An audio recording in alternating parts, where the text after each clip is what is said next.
So before we start, gusto ko lang sabihin sa inyo na huwag kayong mag-dentistry just because of the title or just because nakita niyo sa brochure na parang, oh, 6 years lang ang dentistry, magiging doctor na ako, may doctor na sa name ko, DMD na ako.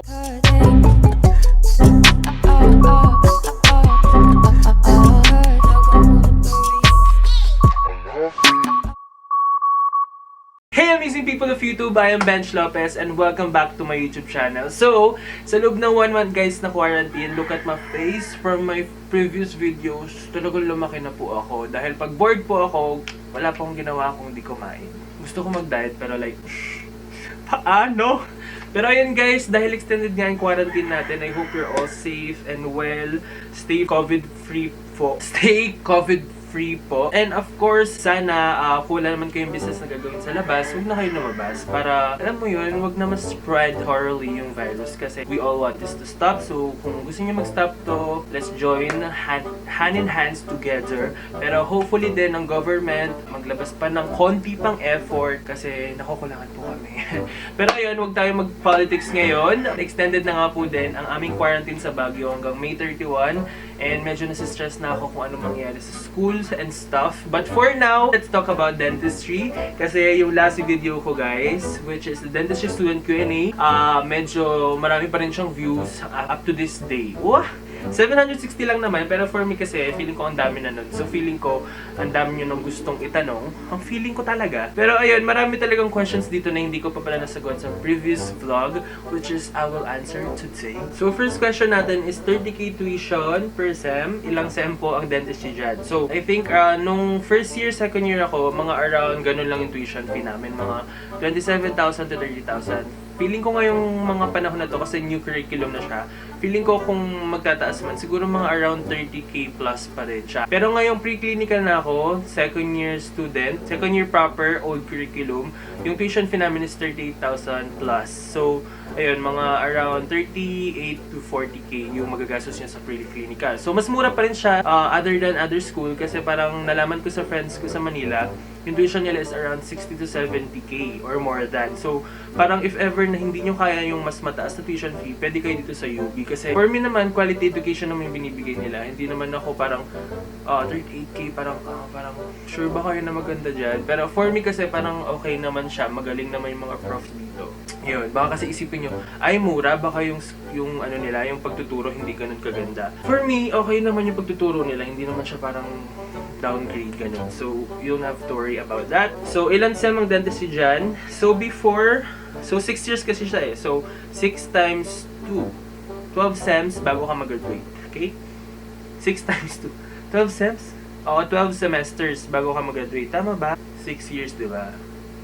Sa isang year, tama, may 2 sems. So, 12 sems nga bago ka mag-graduate. Sorry.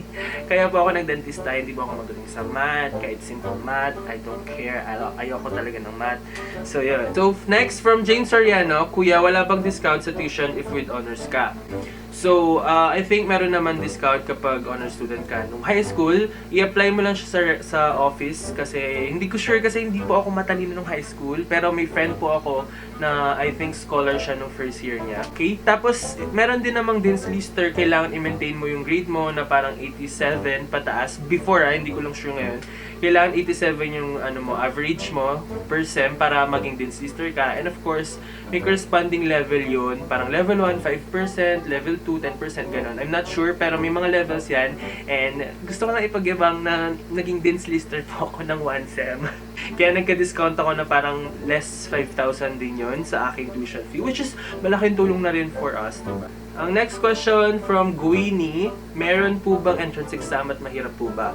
To be honest, wala po entrance exam sa UB. I think before hanggang ngayon, wala pa rin silang entrance exam. Parang kung gusto mo enroll mo to, bigay mo yung grades mo, ganun siya. Wala po kami entrance exam, as far as I know, kasi may mga friends po ako na lower years ngayon na parang hindi naman po sila nag-entrance exam. So, feeling ko wala pa rin entrance exam. You're all good. May nagtatanong pa rin sa akin dito kung ano daw yung dorm ko sa Baguio. Guys, sinabi ko na yun sa last video ko. Sa Rexall po ako nag-stay. Ayun, if you want to contact them, meron silang Facebook account. Hindi ko na po ilalagay sa baba. Search na lang sa Facebook na Rexall Student Residences. Okay? So, ito naman from Nicole Erica Gopez. Hi po, I'm planning to study dentistry din sa UB, kaso ABM, grad ako. I believe business management, diba? Need ko po ba mag-take ng bridging program?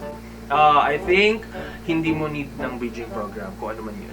Basta alam ko parang ano yun, di ba? Parang kailangan mo mag-take ba ng something bago ka makapag-dentistry. I think hindi naman kasi may friend ako sa lower year na iba yung strand niya nung senior high siya. Tapos nakapag-enroll naman siya ng dentistry. Hindi ako sure sa mga sinasabi ko. So, if may mga mali, punta na lang kayo sa school. Kasi hindi ko na alam, medyo old curriculum student na po ako. So, hindi ko po alam yung mga ganun. Parang binibigay ko lang po sa inyo yung narinig ko from my friends sa lower years. So, medyo 50-50 po ako. From Marga Magdurulan. Kuya, sa first year po ba at second, magastos na agad? Mga magkano kaya abutin sa isang taon? Sana mapansin niyo po ito.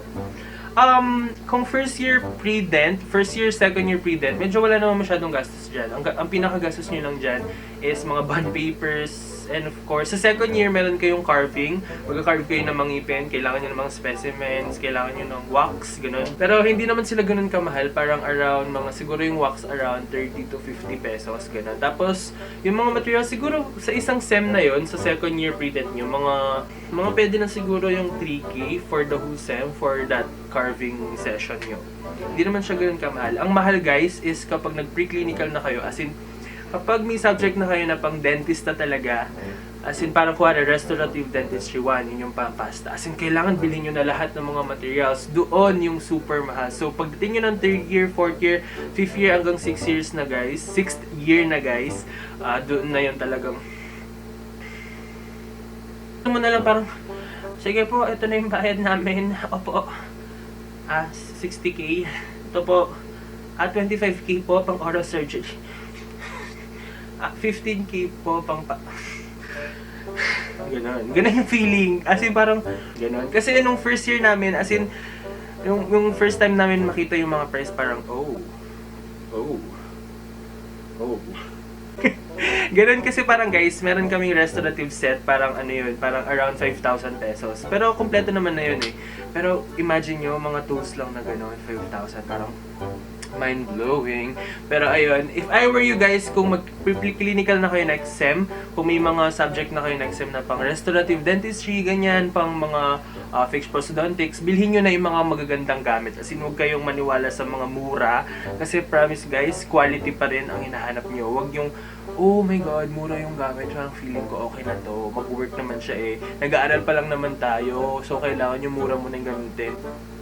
Kung kaya nyo namang bilhin yung mahal, please, I swear, doon na kayo sa mahal. Pero if ever lang na hindi nyo kaya yung mga mahal na or mga quality na gamit, okay lang naman na doon muna kayo sa mga, hindi naman low quality eh, pero kumagana naman siya. Pero kasi medyo mabilis silang masira sa experience ko guys Bumili na kayo ng mga mahal, yung mas maganda yung quality. Kesa yung low quality, tapos maya-maya makikita mo yung mouth mirror mo, sira na, yung explorer mo, ganon, you know what I mean, di ba? Like, parang sa cellphone lang, kuwari iPhone, kung tatagal siya ng 6 years sa'yo, kahit 50,000 man siya, if may pambili ka naman, para hindi ka every year bumibili ng bago kasi baka sira na pala to by next year kung ibang brand to, di ba?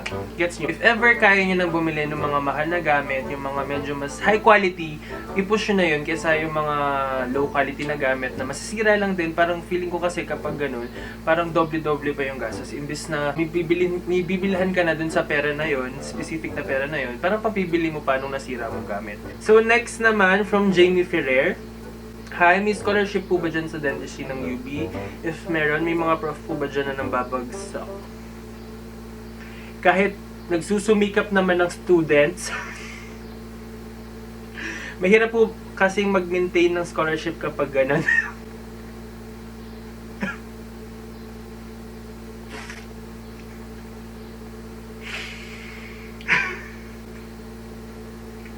Scholarship naman sa dentistry, sabi ko nga kanina, may Dean's Lister naman po. If ever na gusto nyo rin i-apply yung honors, pagka-honors student nyo nung high school, I think possible yun. Plus, punta lang kayo sa office ha. Kasi hindi ko masasagot yung mga ganon. Ang experience ko lang guys is nung naging Dean's Lister ako, which is second year pre-dent yun. Opo. Meron naman, and ang next question niya, meron po bang mga prof na nababagsak kahit nagsusumikap ng mga students? Ayoko magka-issue sa school, pero opo, may mga ganun po talagang prof, hindi po natin sila may iwasan. Nung second year ko po, naging dance lister ako, di ba? And then, by next sem, natanggal po ako agad kasi na-delay po ako dahil may nabagsak po akong subject na hindi ko in-expect kasi mostly ang mga student na pumasa is yung grade nila nung prelims at midterms is 72. Tapos pumasa sila by finals, naging 75. And ako, ang scores ko or yung grade ko dun sa subject na yun is prelims 74, midterms 75. Nung finals, bigla akong bumagsak. And nung finals ako bumawi. So, I hope that answers your question. Opo, may nababagsak talaga na prof. Kahit sa ang school man yan, sa dentistry or kahit hindi sa dentistry, may mga prof na kapag ayaw sa'yo, kapag hindi ka favorite, you're out, bitch. Ayoko magka-issue sa school, pero ganon lahat ang sitwasyon. Kahit anong school man yan, kahit hindi dito sa dentistry. Sensitive ako sa topic na to kasi ito po ang nanira ng buhay ko. Hindi naman siya nasira, parang it's a learning experience naman. So if ever nababagsak ka, it's a learning experience. You don't have to be ashamed of yourself. One day kasi parang ma-realize mo na, para sa akin ba itong dentistry? Parang tutuloy ko pa ba? Nakaka-discourage kasi talaga kapag may nabagsak ka or parang pag may nabagsak sa'yo na prof. Pero at some point kasi parang, nakaya ko naman palang i-overcome yung mga failure sa buhay. Mga ganun yung parang ma-reflect naman sa buhay mo yung mga nangyari. So, don't you worry guys. Dentistry is full of delays. Yun naman sasabi ko. Doctor of many delays. Yun, DMD. Next question from Shanice Langaman. Hello po.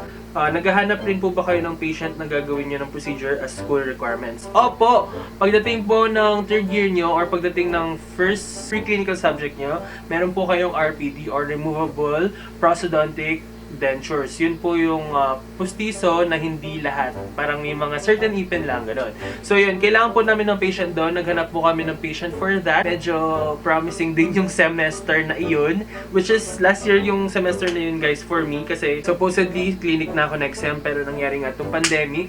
Hopefully makapag-clinic pa rin ako. Pero yes po, kailangan po natin ng patient sa school bago po tayo makagawa ng requirements. Kasi kailangan natin ng real live patient para dun sa gagawan natin ng pustiso, pasta, ganyan. So sa clinic po guys, kayo rin po maghahanap lahat ng patients nyo, okay? Wala pong runner sa UB, I think. May mga professional patient pero wala po tayong mga agent or mga runner na maghahanap sa inyo ng pasyente. And I hope na mag-enjoy kayo sa dentistry kasi nag-enjoy naman ako ngayon. Pero dati kasi nung first year, second year, hindi ko talaga kayang i-enjoy ang dentistry. As in yung mga kahit madali sila, syempre, parang naguguluhan ka pa sa sarili mo. So, like, hindi ka pa parang naka-adapt dun sa mga kailangang pag-aralan. So, ayun lang guys, ang aking mga... Wait, wala na ba? Yun lang guys ang aking mga nakitang questions. And kung may questions pa kayo na hindi ko na naman nasagot sa video na to, kasi ang init na sa room, sana i-comment nyo na lang sila sa baba at sagutin ko na lang sila. Hindi ko alam kung separate video pa or sa comment box na lang. Pero guys, ayun, if gusto nyo maging dentista, magsumikap lang kayo at huwag nyong isipin na parang, 6 years lang. Parang isipin nyo na lang na may goal kayo sa buhay. Huwag nyo na isipin na gusto kong magdentista kasi gusto kong may ipagmayabang din. Gusto ko kasi may doctor sa pangalan ko. Gusto ko may DMD sa dulo. Huwag na lang yung isipin nyo guys. Kasi pagpasok nyo dito, ang main goal nyo lang is dapat is mag-treat ng patient at alam nyo yun, mapangiti ulit sila. Kasi the mere fact na parang nakita mo yung patient mo na kompleto na ulit yung ngipin or parang nakakasmile na ulit ng buo, parang yun mismo yung pinaka-gift nyo. Parang yun yung pinaka-prize nyo na nakuha nyo sa pagiging dentista. So, I hope you guys enjoyed this video. Thank you for watching. If you like this video, share, like, comment, whatever. This has been me, Bench Lopez, and I'm signing off now. Bye! Stay safe, guys! So yun guys, kung nag-iisip pa kayo kung papasok kayo sa dentistry, for me, go na. Kung ito yung hinihintay niyong sign, go na. Kasi sobrang fulfilling po maging dentistry student at maging dentista. And kung dentistry student ka at nahihirapan ka, alam mo, laban lang tayo. Marami pa tayong papangitiin in the future. So, kahit mawala mo yung ngiti mo ngayon, makukuha mo rin siya ulit soon. At marami ka pang mapapangiti. Okay? Laban lang.